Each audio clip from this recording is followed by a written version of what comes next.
Fala Tigrada, sejam muito bem-vindos a mais um. Hoje não é assado, hoje não é delivery, hoje temos um programa novo aqui no canal. Hoje é uma receita do Carvalho. Tenho a honra de apresentar o chefe Rafael Carvalho, que vai, a partir de agora, incorporar a equipe com Coisa de Comer Não Se Brinca para mostrar para nós uma outra parte da gastronomia, que não só a questão de indústria de varejo, mas nós vamos chegar até os restaurantes, até o preparo de um alimento. E já de antemão, cara, muito obrigado por tu ter aceito esse desafio. Eu que agradeço o convite. E tá aqui com a gente para, na verdade, nos ensinar. Que me dera. Porque o gordinho gosta de meter uma boia forte. Tá certo, tá certo. Então já vai, em primeiro lugar, cara, gourmet e não gourmet, tá? O que importa, na verdade? O que importa, na verdade? Boa pergunta. Se a gente for pensar por gourmet ou não gourmet, eu estar usando um presunto Parma em relação a um presunto, aquele normal nosso de todo dia do mercado, do supermercado que seja. É um produto gourmet? Porque não é tão acessível pra gente. Mas se eu não souber trabalhar ele, se eu não souber mesclar, combinar ele, a gente tem um desastre. Eu só literalmente investi num insumo, teoricamente muito bom, mas eu tive um resultado desastroso. E muitas vezes eu posso ter um arroz simples, um feijão simples, que não são exatamente produtos lá tão gourmetizados, pelo menos aqui no Brasil, e fazer uma boa feijoada, uma boa mistura, Tirar e ter sabor. Tirar o melhor de cada ingrediente. Exato. E não importa o quão isso vai ser caro ou quanto Sim. isso é barato. Custo não significa qualidade. Exatamente. Tá? De repente é uma taxa lá de importação, é um valor a mais que está sendo cobrado, seja lá o que for, não significa qualidade. Eu posso ter excelentes produtos que vão me dar insumos, né, que vão me dar um retorno final muito interessante, muito saboroso, com uma boa apresentação, uma boa textura, seja lá o que for que eu estiver trabalhando, que necessariamente eles não precisam ser onerosos, não precisam ter um valor assim. Então, tirar o melhor deles para conseguir satisfazer o cliente em todos os aspectos. Sim. Né? Qual é a minha proposta do que eu quero estar principalmente o nutricional e de sabor. Sim, e de que o cara olhe e tipo, pô, eu quero voltar, né? Sim. Muito mais do que eu estar trabalhando com os melhores insumos, as melhores técnicas, coisa e tal. E eu acredito que a maioria dos meus colegas pensa assim também, é o ato de comer, né? Porque sim, eu tenho que cuidar a qualidade do que eu estou trabalhando, eu tenho que cuidar a origem do que eu estou trabalhando, eu tenho que cuidar a técnica como eu estou trabalhando, como é que vai ficar o meu resultado final, e não simplesmente junto aqui, criei lá um prato lá elaborado, eu sou pica das galáxias. Tu falaste o ato de coisa... comer é fazer tudo isso daí, desculpa te interromper, já interromper, é fazer tudo isso daí, mas principalmente pensar na saúde, na nutrição, na experiência da pessoa. Entendeu? E aí entra o nosso propósito, Rafael, que é principalmente mostrar para o pessoal, e é o nome do nosso canal, né? Com Coisa de Comer Não Se Brinca. Exato. Que é assim, tu falaste na origem, né? na higiene, tu falaste tudo que a gente vem. Por isso que a gente quer trazer para vocês outras experiências que não só de dentro de indústria, de dentro de varejo, mas agora sim, um chefe que eu queria que tu contasse para nós, assim, a tua trajetória na gastronomia. Tem tempo? Tem tempo. Aqui o tempo, a gente que faz, cara. Daí se o cara vai querer assistir, continuar, não tem problema, ele pode pausar, ele pode... Isso é o grande fantástico das redes, cara. Okay. Ele não tem horário para assistir, isso daqui não tá ao vivo, é gravado. Então o pessoal pode assistir de madrugada, quando tá com a insônia, pode não sei o quê. Quando tá no banheiro. Quando tá no banheiro, né? Pode fazer qualquer coisa, ele pode só ouvir, como se fosse um podcast. Sim, né? Então ele pode fazer. Mas eu queria que tu contasse a tua história na gastronomia, E principalmente assim, para tu ser reconhecido e chamado de chefe, tem algum curso, uma faculdade que só tu fazendo aquilo ali, tu vai ser considerado, eu sou chefe, eu não sou... Tem alguma coisa assim que tu explique pro pessoal, porque às vezes tem muito glamour, Sim. às vezes tem muita balaca e às vezes tem informação equivocada, que é o que a gente gosta de esclarecer aqui no canal. Vamos lá, primeiro, muito prazer, obrigado por estar assistindo. Meu nome é Rafael da Rosa Carvalho, tenho atualmente, nessa data eu tenho 49 anos. Olha a joinha aí, já fazendo autopropaganda. Então, minha formação inicial é em Direito, sou formado em Direito, mas nunca atuei. Logo em seguida eu fui para análise de sistemas, aí sim, fiquei lá um par de décadas trabalhando na área. E meados de 2011, 2012 eu estava desgostoso da profissão, já estava doente, literalmente, estava doente e precisava mudar carreira, mudar vida, tudo. E eu sempre gostei de cozinhar, entendeu? Cozinhar para mim era uma válvula de escape, né? Trabalhei em multinacionais, eu morei em São Paulo, coisa e tal, e a empresa fazia aqueles churrascos assim, fim de semana, os amigos, aquela coisa toda, ou algum evento, dizia, traz o gaúcho, era o assador extraoficial, vamos dizer assim, né? Porque eu gostava. E hoje tem muita gente que sobrevive sendo assador, Sim, só fazendo evento. sim. Um abraço lá pro Carlinhos Churrasqueiro, que a gente acompanhou lá no Paleta Atlântida, que hoje é assim, o cara faz assados todos os dias para grandes corporações, sim, e para grandes empresas, e que isso virou uma baita profissão também. Sim, né? Sim, um nicho de mercado assim fabuloso que ele tá operando. E daí eu pensei, bom, quem sabe eu vou me profissionalizar na área. Comecei fazendo um estágio lá no restaurante, né? Não deu lá muito certo, mas não desisti. Eu tive o apoio de um chefe, disse, vai lá, estuda, coisa e tal, e te forma que tu vai ter um futuro pela frente. Ok, aí fui me profissionalizar, né? Fui fazer o IGA, fui fazer o SENAC, né? E tô profissionalmente falando, desde 2012, que foi a minha formação, desde 2012 até agora tô trabalhando na área. E aí passei, claro, começa lá de baixo, né? Fui lavador de prato, né? Trabalhei já como lavador de prato, auxiliar de cozinha, cozinheiro, primeiro cozinheiro líder, subchefe, chefe, aí fui para outros lugares, voltei a ser cozinheiro, voltei a fazer outras funções. Então, sempre, eu, pessoalmente, eu sempre pensei assim, quando eu vou trabalhar num ambiente, né? Primeiro, o que eu posso aprender? Segundo, o que eu posso ensinar ou mesmo criar? Terceiro, quanto é que vale o show? A última coisa que eu vou pensar ali é um pouco a questão do salário. Né? Tem gente que faz o contrário, mas é de cada um, certo? Eu sempre gostei e primei pelo conhecimento, em aprender e passar o conhecimento. É isso aí que a gente tenta também. Nosso canal ele acaba sendo uma educação sanitária, o nosso canal acaba sendo muito informativo. Sim. E é isso, Rafael, que por isso que eu te convidei, cara. Porque eu já sabia do teu profissionalismo. E assim, tem alguns programas de televisão que me inspiraram a convidar meus colegas, sim, Presuntinho e a Karina, a criar esse canal. Justamente porque une coisas, e o modelo disso aqui é um bate-papo, na verdade. Eu não estou te entrevistando, nós estamos trocando ideia e fazendo alguma coisa produtiva. E alguns programas de televisão que tem alguns chefes falando, eles ensinam e dizem o porquê que aquilo está acontecendo. Né? O porquê que esse teu preparo deu certo ou não deu certo. Por causa da temperatura. Só no provar eles dizem, é a temperatura.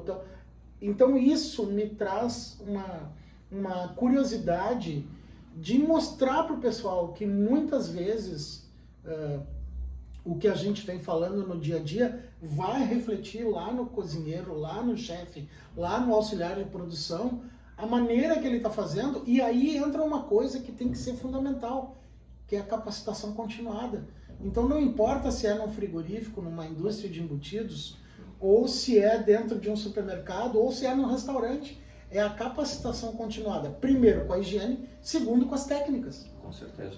E é isso que vocês acabam mais cobrando, se o cara está fazendo certo, se o cara está usando os IPIs certos. A gente até estava falando ali, o cara disse, onde é que fica tal coisa? Tá lá. Não, mas peraí, cara, tu pode estar furando alguém com isso, com esse teu ato. Isso é uma capacitação continuada. Né? Sim. E eu acho que isso que a gente tenta englobar e agregar com a tua expertise, com o teu conhecimento aqui para o nosso canal. A partir de agora vão ter vários episódios, mais uma receita do Carvalho. Tá, então, voltando ao teu questionamento anterior, a gente pode começar falando, por exemplo, a diferença entre tu ser um culinarista, tu aprender culinária, né, e tu ser um profissional da área, um gourmand, ou ir para a área da gastronomia propriamente dita, tá? O culinarista, qual é a diferença? Os dois cozinham, sim, os dois cozinham. Só que o culinarista, eles ensinam uma receita, ele aprende aquela receita, ele até pode evoluir naquela receita, mas ele fica naquele universo, né? Já a gastronomia, cozinha, igual o culinarista, sem problema algum, só que ele tende a pesquisar, a buscar informações. Por que tal coisa é cortada de tal maneira? Por que tal coisa entra primeiro na panela, tal coisa entra segundo na panela?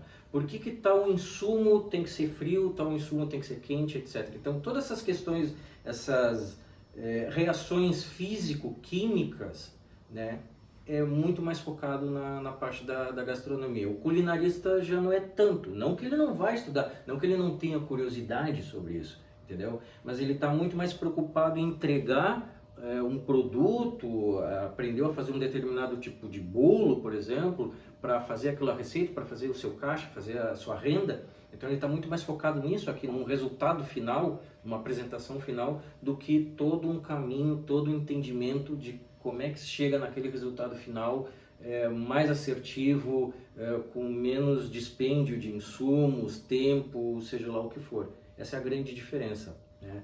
E dos cursos que a gente tem aqui em Porto Alegre, eu não vou nem falar Brasil, vou falar aqui de Porto Alegre,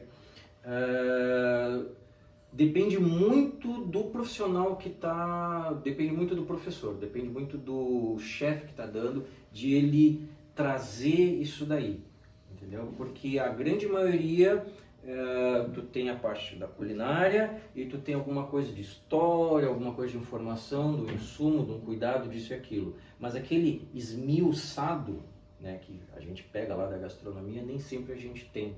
Então vai muito do profissional, né, correr atrás dessa informação.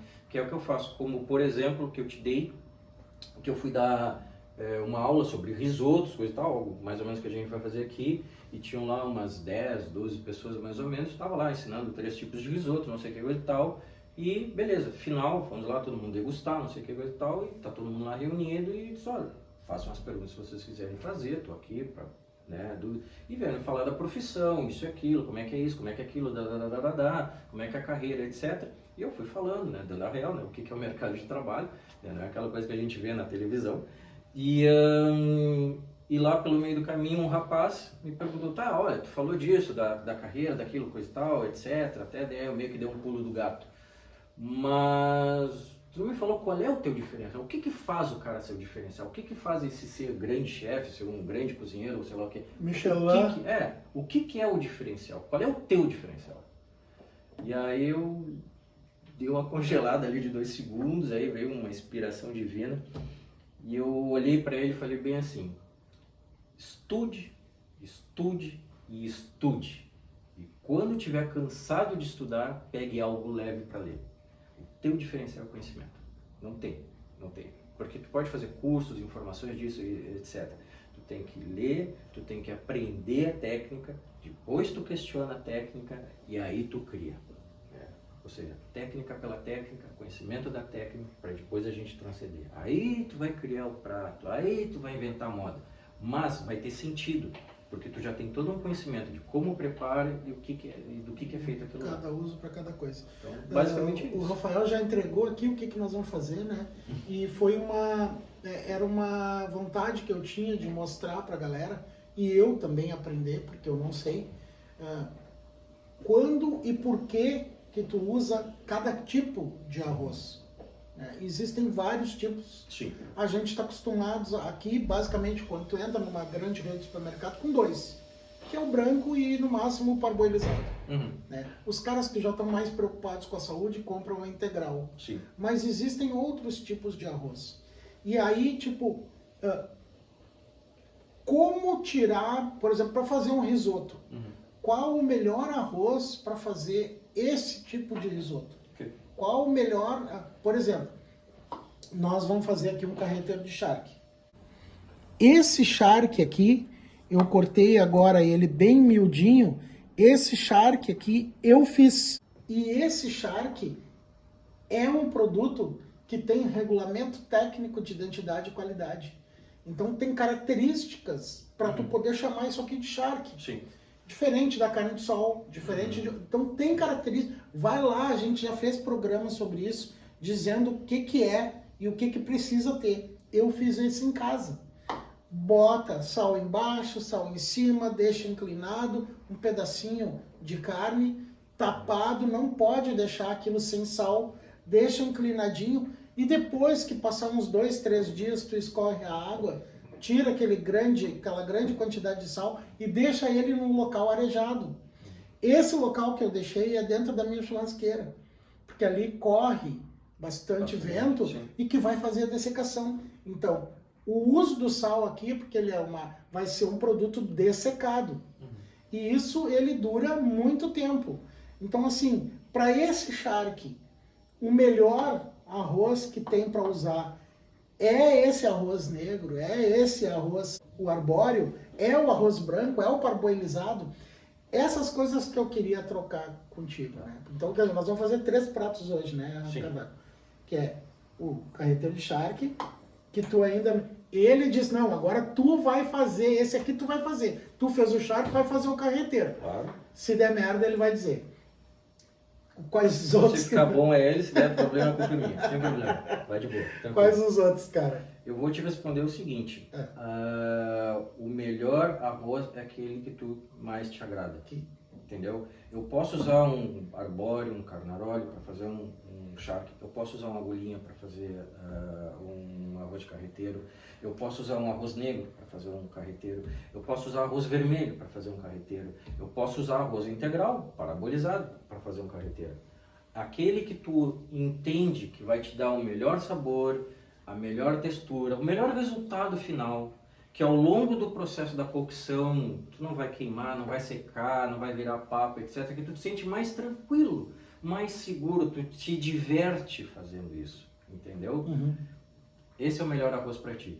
Obviamente, tradicionalmente falando, né, de algumas décadas para cá, a gente usa o agulhinho, o arroz branco, esse que a gente encontra nas redes de mercado. Tava certo, viu? Tá. No chute. Tá? Mas se a gente parar e pensar historicamente falando, né, o arroz de carreteiro, se a gente, sei lá, voltar lá para épocas dos farrapos, se tinha esse arroz de carreteiro lá, coisa e tal, eles não tinham esse arroz, o agulhinha... Isso. Provavelmente... Parabolizado, ou seja lá o que for, eles usavam arroz integral, né? Então... Tu usa uma carne de charque, que é uma carne que tu transporta, né? Que ela se conserva, ela não deteriora. Ou daqui a pouco tu usa até uma carne de assado, o arroz já era escuro, então ficava tudo naquele tom. E aí tu botava lá, sei lá, uma cebola, alguma coisa que eles tivessem, alguma erva, para dar uma pigmentação, uma cor, um sabor, entendeu? E vamos que vamos. Então nós vamos fazer esse bom e velho carreteiro de charque. O que mais que nós vamos fazer hoje? Nós vamos fazer um risoto, né? Que daí nos casos nós vamos apresentar um outro tipo de arroz, um outro tipo de cereal. Vamos falar das diferenças dele, vou contar um pouco da história do risoto também. O que é o risoto, o que caracteriza ser um risoto. Nós vamos fazer um risoto de cogumelos, né? Fungo. O cogumelo aqui está hidratado com conhaque, um pouquinho de água, tá? Cogumelo fungo, né? Nada, cogumelo chileno. nada demais, mas a gente deixa aqui que ele dá um sabor. Não tenho conhaque em casa, o que eu posso fazer? Pode colocar um uísque, alguma coisa do gênero, essa coisa que vai agregar sabor ao tom terroso dele. Posso colocar vinho? Depende do vinho. Posso colocar água? Pode, não tem problema algum. Posso colocar alguma outra coisa aqui? Depende da tua proposta final. Como eu quero essa coisa bem de terra, essa coisa bem gostosa do cogumelo, eu não estou trabalhando com mais nada que não seja isso. Para esse tipo de produto, o melhor, o que mais se utiliza, o melhor, não vou dizer o melhor, porque tu acabou de dizer o melhor, primeiro é o que tu tem em casa, é o que mais te agrada. Sim. Mas em restaurantes, em técnica, é esse aqui, é o arbóreo que se usa. Vamos lá. Para ser considerado risoto, tá? Existe uma regrinha, uma história do risoto. Como eu tinha mencionado para ti um tempo atrás, existe o Ateneo della Cucina Italiana, que seria como o Museu da Cozinha Italiana, e tu tem vários livros históricos, vários relatos, quando é que teve o primeiro pesto genovese, quando é que teve o primeiro, como é que um molho à bolonhesa, em homenagem à cidade de Bolonha, como é que ele era feito, etc, etc, tá? E aí, para ser considerado risoto, tu tem algumas regrinhas, né? Então, por exemplo, o tipo de arroz que tu usa para risoto, né? Tem 3 tipos que são considerados os corretos: arbóreo, carnaroli e velano nano. Tá? Esses são os 3 tipos de arroz para risoto. Se eu usar o agulhinha para fazer o meu risoto, tecnicamente não é um risoto. Pode ser um arroz de forno, um arroz cremoso, um arroz de carreteiro, né? Não é risoto a moda carreteiro, arroz de carreteiro, risoto de carreteiro, arroz de carreteiro, entendeu? Tem essa diferença, entendeu? Eu posso usar o arroz negro para fazer um risoto? Posso, mas aí o correto seria chamar tipo risoto, né?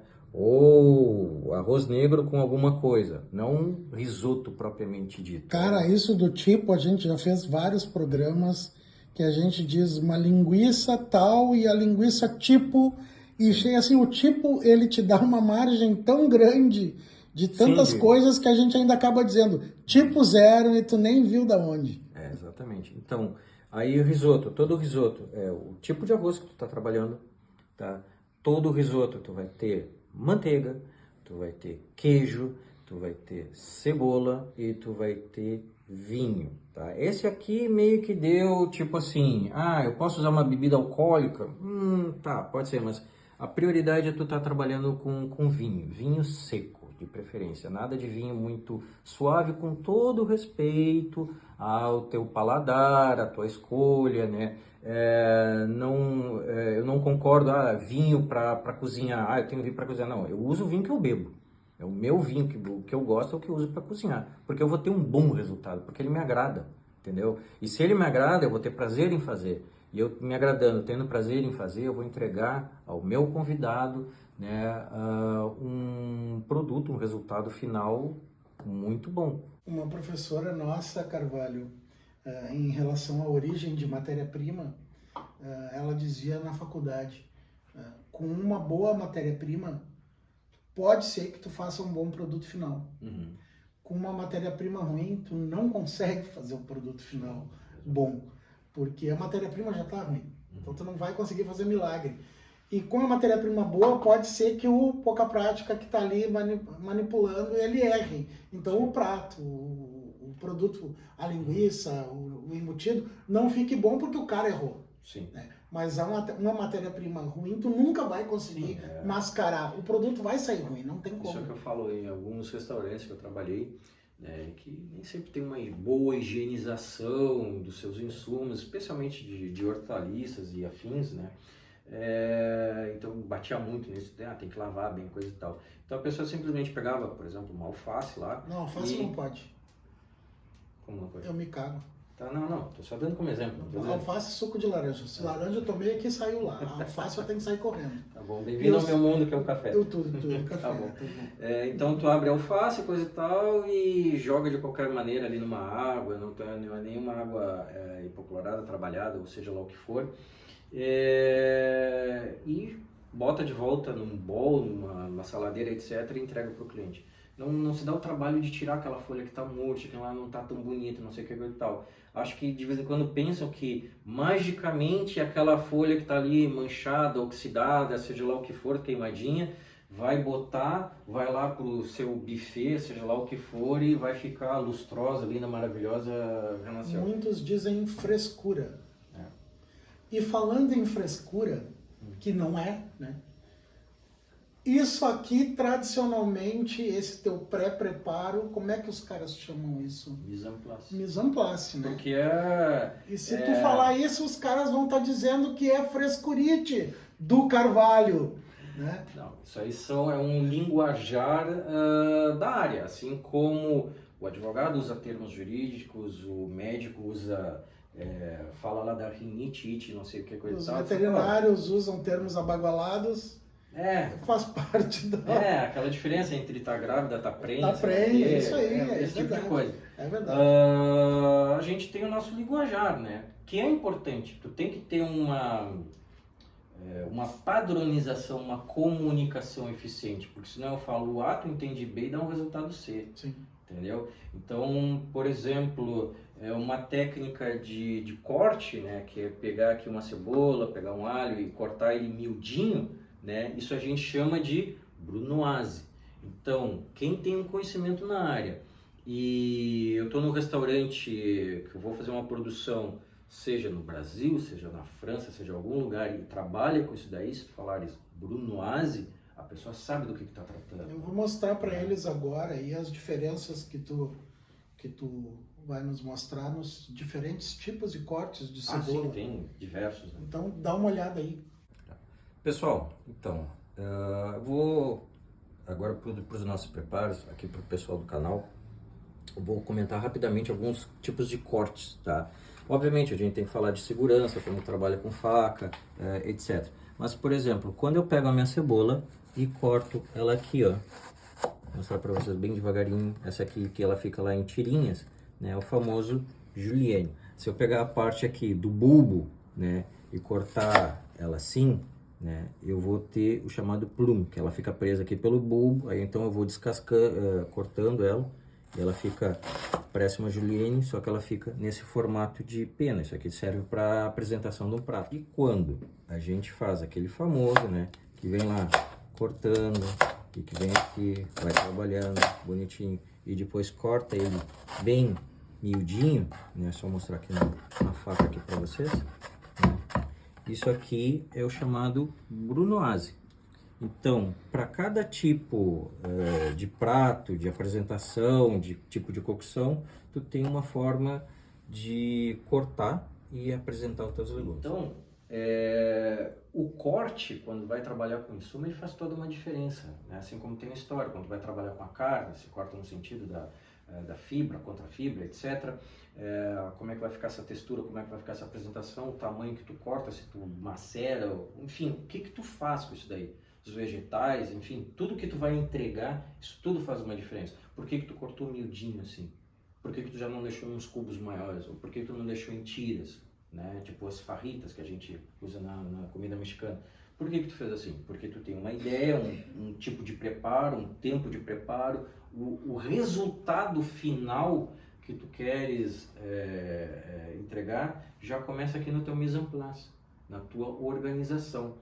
Tá? E muitas vezes o meu mise en place não é só aqui o meu preparo. Meu mise en place está lá desde o meu fornecedor. Sim. Já vem de lá, quem é o cara que vai me servir legal uma boa cebola, um bom alho poró, um bom isso, um bom aquilo, uma boa carne que eu vou poder fazer um bom chá. Fornecedor. Exatamente. Isso é fundamental para vocês, né? Começa lá na terra. Isso lá é fundamental para vocês. Eu digo que o pessoal da indústria, principalmente embutido, a seleção de fornecedor é fundamental e não é só preço. E eu ainda digo para os caras, vai lá conhecer a empresa deles, meu. Vê se aquilo que está saindo é aquilo que tu quer receber e não que ele quer te entregar. Porque tem uma diferença muito grande. Às vezes o cara quer se livrar de alguma coisa e tu recebe, e aí nós temos inclusive um programa ali que diz, recebeu, o problema é teu. Então vai tu lá e diz, cara, se não vier desse jeito aqui, eu não vou comprar. Tu tem condições de me entregar assim? Então a gente continua a parceria. Se a gente for pensar no resultado final, se a gente for pensar no consumidor, se a gente for pensar naquela pessoa que vai no restaurante, por que ela volta para aquele restaurante, né, para aquele ambiente? Ela volta porque ela gostou do prato, ela teve uma boa experiência, ela teve um bom atendimento, todo um conjunto, a experiência, entendeu? E se naquele momento tu tem um fornecedor, né, que, cara, conseguiu fazer um charque lindo, maravilhoso, etc., nota 10. Daqui a pouco o teu fornecedor não tem aquele produto, tu vai atrás de um outro fornecedor, ou, sei lá, alguém resolve pensar unicamente em custo, né? Mas Ou lá o teu no preço, cliente, não sei o que o e teu tal. cliente tinha uma sensação na Uma memória, lembrança. uma lembrança, Exatamente. e ele vai voltar e não vai ser a mesma E coisa. vai ser diferente. Exatamente. E vai ser diferente, e ele vai notar, e vai ser frustrante. Porque, nossa, eu poderia ter ido no fulano, no beltrano, no ciclano. Não, eu voltei aqui porque eu gosto desse teu prato. É simples, não sei o que coisa e tal, não é gourmetizado, etc. Mas ele tem sabor, ele tem lá uma textura, ele tem não sei o que coisa e tal. Alguma coisa que me encanta, me lembra a minha infância, lembra alguma coisa que a minha avó fazia, sei lá. Te traz uma memória, entendeu? Te dá toda essa experiência, todo esse conjunto de sensações que faz a pessoa voltar. E aí acaba tendo uma experiência frustrante, aquela coisa, abrir o restaurante e faço risoto com arbóreo. E aí daqui a pouco dá uma queda dos meus consumidores, eu começo a usar um outro tipo de arroz, aí volto eu lá, e digo, nossa, realmente está em decadência porque, né, tá com algum problema, sei lá, trocaram o chefe, sei lá o que aconteceu, o fornecedor, enfim, eu sei que eu não gostei. E é bem provável que eu não retorne, e aquela coisa, quando a gente não gosta, olha, para falar para 10 pessoas é rapidinho. Agora, quando gosta para falar para 10 já é meio difícil, mas quando não gosta é rapidinho. Então, cuida do teu mise en place, cuida do teu fornecedor, cuida do teu preparo, cuida da tua técnica, cuida das pessoas que estão fazendo, cuida das pessoas que estão servindo, que aí o teu sucesso vem devagarinho, mas vai ser contínuo, né? E escuta o que esse cara tem para falar. Vamos para as panelas? Vamos para as panelas.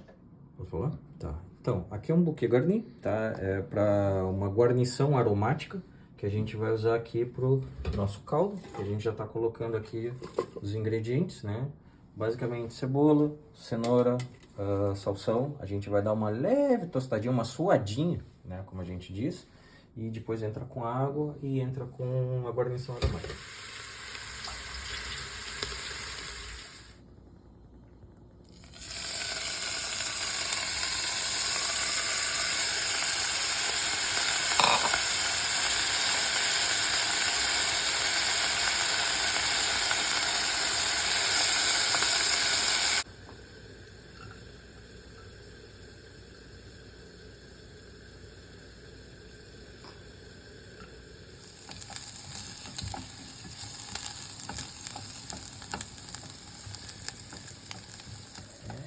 Deixa ela trabalhar. E aí depois a gente começa com... Então aqui o arroz negro, aqui o charque. Tá quase lá. Aqui o carreteiro de charque. Quase. E aqui vai ser o risoto de fundo.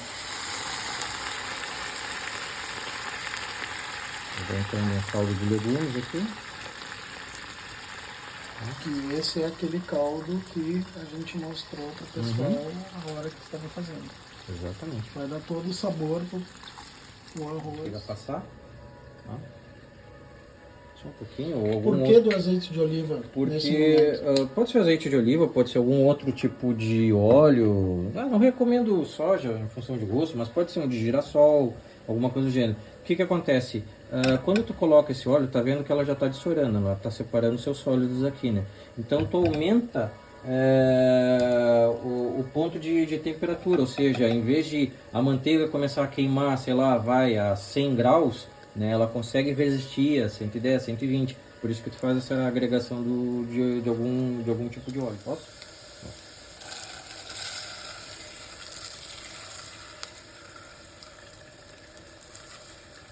Aqui eu estou fazendo no olhômetro, né, na base da experiência, né, mas tu tem algumas proporções que tu usa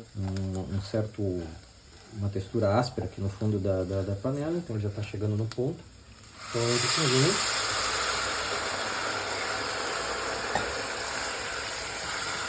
E vamos trabalhar.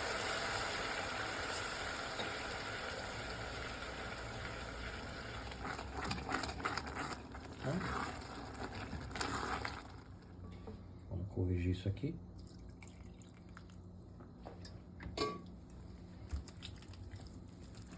Aí deixa ele aberto. Agora ele tá no tanto bom. Cremoso. Ele vai de um lado pro outro. Eu tenho a textura, eu ainda tenho o grão, ó. Ele tem uma resistência e eu tenho a cremosidade dele. É isso aí. Agora a gente deixa descansar um pouquinho.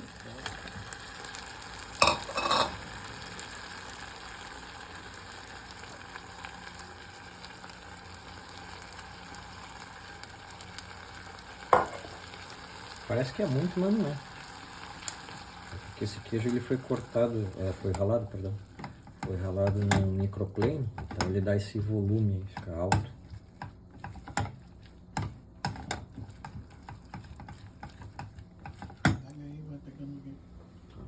Bom, tá limpa, tá? Bota um pouquinho aqui. Uma outra parte a gente usa pra decorar.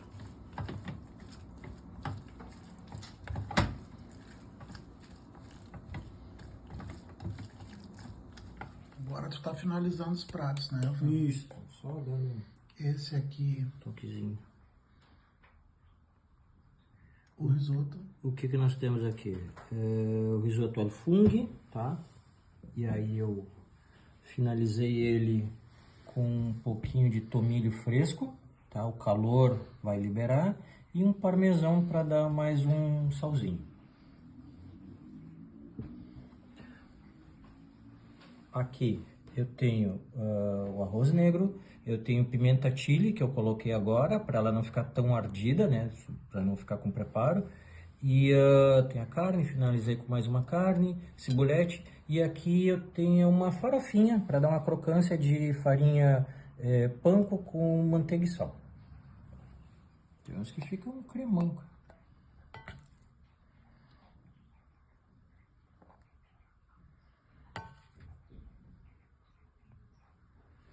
O bom e velho carretel de charque. Bota aqui uma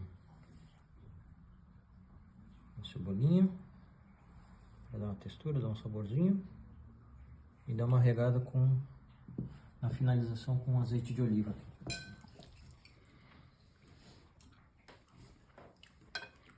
Bom pra... Muito bom, uma receita do Carvalho. Então nós estamos encerrando esse nosso primeiro episódio, uma receita do Carvalho, que ficou espetacular. Cara, em primeiro lugar, muito obrigado. Vamos continuar, mais receitas que venham por aí. Só quero que tu deixe o teu contato pro pessoal, que se por um acaso quiserem te chamar e te contratar, dá o teu recado aí pros caras. Primeiramente, muito obrigado por vocês estarem aqui com a gente, aqui no canal. O meu contato no Instagram é @chef_Rafael_Carvalho. Né? Eu estou refazendo a minha conta do Instagram, vou colocar mais algumas receitas, alguns vídeos, etc. Vídeos aqui do canal também. Então, mas pode mandar mensagem, perguntar alguma coisa, enfim. Se quiser te contratar para evento? Ou se quiser me contratar para evento também. Se quiser te patrocinar? Aceito. Mas não precisa nada, só mandar o Pix. Manda o Pix, né? É isso aí. Tá tranquilo, tá bom? Então nós vamos fazer o seguinte, deixa o teu like, compartilha essas informações, contrata o Carvalho e uma coisa muito importante, não esquece, aqui com coisa de comer não se brinca.